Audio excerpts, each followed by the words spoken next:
Hello friends यार, आज की इस वीडियो में हम जानेंगे कि आप अपने जीएसटी अकाउंट में बैंक अकाउंट डिटेल कैसे ऐड कर सकते हो, क्या प्रोसेस हो जाती है, आपको स्टेप बाय स्टेप बताने वाला हूं। और फ्रेंड, आप जैसा अपना जीएसटी अकाउंट बनवाते हैं तो वहां पर आपको 45 डेज का टाइम मिलता है। 45 डेज के अंदर अंदर आपको जो अपना बैंक अकाउंट डिटेल है वो ऐड करना होता है, वहां पर करना जरूरी है। अगर आप ऐड नहीं करते हो तो वहां पर आपको कोई प्रॉब्लम फेस करना पड़ सकता है। तो यहाँ पर आपको जो नेसेसरी है 45 डेज के अंदर आपका जो अपना बैंक अकाउंट है डिटेल है वो आपको ऐड करना होता है। तो बैंक अकाउंट डिटेल ऐड करने के लिए सबसे पहले यहाँ पर आपको अपना जीएसटी जो पोर्टल है उसको ओपन कर लेना है। उसको ओपन करने के बाद नेक्स्ट अब यहाँ पर आपको जो अपना लॉगिन कर लेना है। लॉगिन पर आपको क्लिक करना है। देन यहाँ पर आपको अपना यूजर नेम और पासवर्ड एंटर करके लॉगिन कर लेना है। जैसे आप लॉगिन कर लोगे, लॉगिन करने के बाद अब यहाँ पर पूछ रहा है if you are supplying GTS service and would you like to pay tax under forward charge in the current financial year and onward please find your declaration annexure V form by 23/5/2025। तो यहाँ पर आपको क्या करना है कि अगर आप मान लो क्या ट्रांसपोर्ट का बिजनेस करते हो, ट्रांसपोर्ट वगैरह करते हो तो यहाँ पर आपको यस करना है। और अगर आप जो ट्रांसपोर्ट वगैरह नहीं करते हो तो यहाँ पर आपको सिंपली नो पर क्लिक कर देना है। नो पर क्लिक करने के बाद आपके सामने जो वार्निंग आ जाएगी, एज पर रूल 10 है it is mandatory to furnish the bank account details within 45 days from the date of grant of registration और the date of on which the return required under section 39 is due to furnished whichever is earlier. तो यहाँ पर आपको जो 45 days के अंदर जो अपना बैंक अकाउंट डिटेल ऐड करना होता है, तो जो आपका जो नीचे दिखा दिया जाएगा कि यार कितने दिन बचे हैं। जैसे कि यहाँ पर 24 डेज हमारे पास बचे हैं।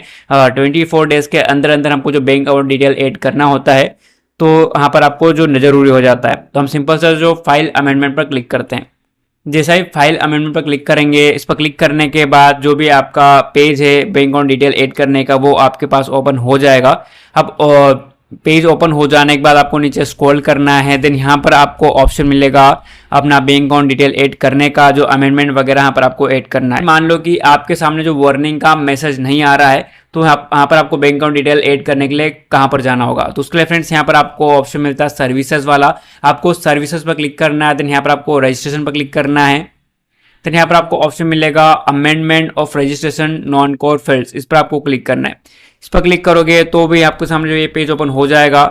अब यहाँ पर आपको बैंक अकाउंट डिटेल ऐड करने के लिए बैंक अकाउंट्स का ऑप्शन मिलेगा। आपको बैंक अकाउंट्स पर क्लिक करना है। इस पर क्लिक करने के बाद आपको नीचे स्क्रॉल करना है। स्क्रॉल करने के बाद अब यहाँ पर आपको total number of bank accounts maintained, तो यहाँ पर आप जो भी जितने बैंक अकाउंट्स यहाँ पर ऐड करना चाहते हो वो एंटर कर सकते हो। जैसा कि हम जो एक ही बैंक अकाउंट ऐड करना चाहते हो हमने 1 सिलेक्ट कर लिया है। एक सिलेक्ट करने के बाद नेक्स्ट हम यहाँ पर आपको ऐड न्यू का ऑप्शन मिलता है। आप जो नया बैंक अकाउंट ऐड कर रहे हो तो यहाँ पर आपको ऐड न्यू पर क्लिक करना है। एड न्यू पर क्लिक करने के बाद आपके सामने जो नेक्स्ट पेज ओपन हो जाएगा। अब यहाँ पर आपको अपना account number, type of account, किस टाइप का आपका अकाउंट है, मान लो कि यार करंट अकाउंट है, सेविंग अकाउंट है, वो यहाँ पर आपको ऐड करना है। देन नेक्स्ट यहाँ पर आपको अपना आईएफएससी कोड एंटर करना है। देन यहाँ पर आपको सारी डिटेल ऐड करने के बाद गेट एड्रेस पर आपको सिंपल सा क्लिक कर देना है। गेट एड्रेस पर क्लिक करने के बाद जो भी आपका बैंक अकाउंट डिटेल है उसके थ्रू यहाँ पर आपका जो एड्रेस है वो ऑटोमेटिक यहाँ पर डिटेक्ट कर लेगा। एड्रेस डिटेक्ट करने के बाद आपको नीचे स्क्रॉल करना है।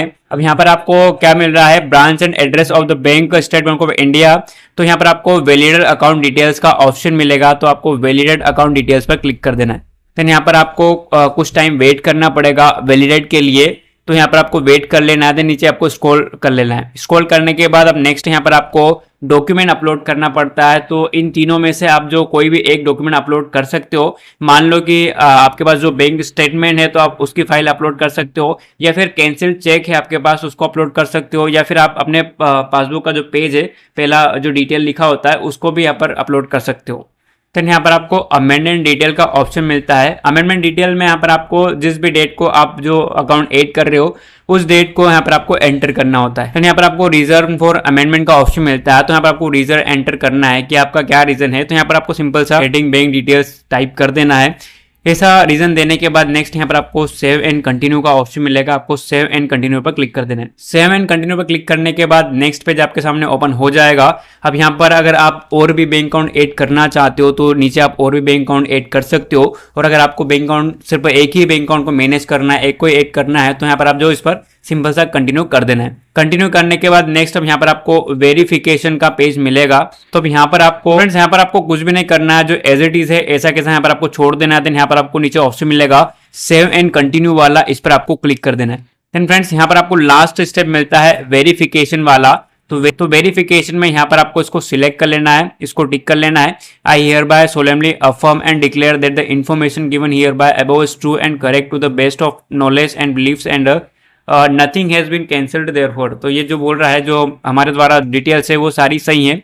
तो यहाँ पर आपको इसको सिलेक्ट करना है, नेम ऑफ ऑथराइज्ड सिग्नेटरी। अब इसमें यहाँ पर आपका जो भी ऑथराइज्ड है उसका नाम एंटर करना है और यहाँ पर आपको एंटर प्लेस, जो भी प्लेस है वो यहाँ पर आपको एंटर कर देना है। देन यहाँ पर आपको सबमिट विथ डीएससी और सबमिट विथ ईवीसी का ऑप्शन मिलता है।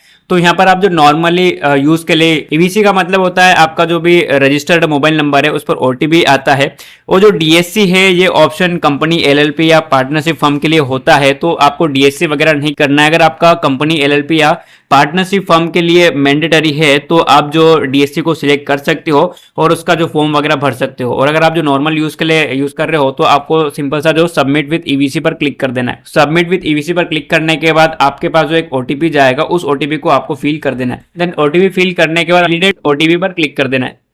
देन यहाँ पर आपको वेट करना है। वेट करने के बाद आपका जो भी बैंक अकाउंट है वो सक्सेसफुली ऐड हो जाएगा। यहाँ पर दिखा रहा है thank you for submission, system is verifying validating the information submitting by you, acknowledgement ARN will be made available at your registered email and mobile number shortly. तो आपका जो भी बैंक अकाउंट डिटेल है वो सक्सेसफुली यहाँ से add हो चुका है। तो फ्रेंड्स इस तरह से आप जो अपना जीएसटी पोर्टल पर बैंक अकाउंट डिटेल ऐड कर सकते हो। उम्मीद करता हूं आपको वीडियो अच्छी लगी होगी। ऐसी इंटरेस्टिंग वीडियो देखने के लिए चैनल को सब्सक्राइब जरूर से कर लीजिएगा और साथ ही बेल आइकन प्रेस कर लीजिएगा ताकि इससे रिलेटेड जब भी मैं नई वीडियो अपलोड करूँ उसका जो नोटिफिकेशन है वो आपको सबसे पहले मिले।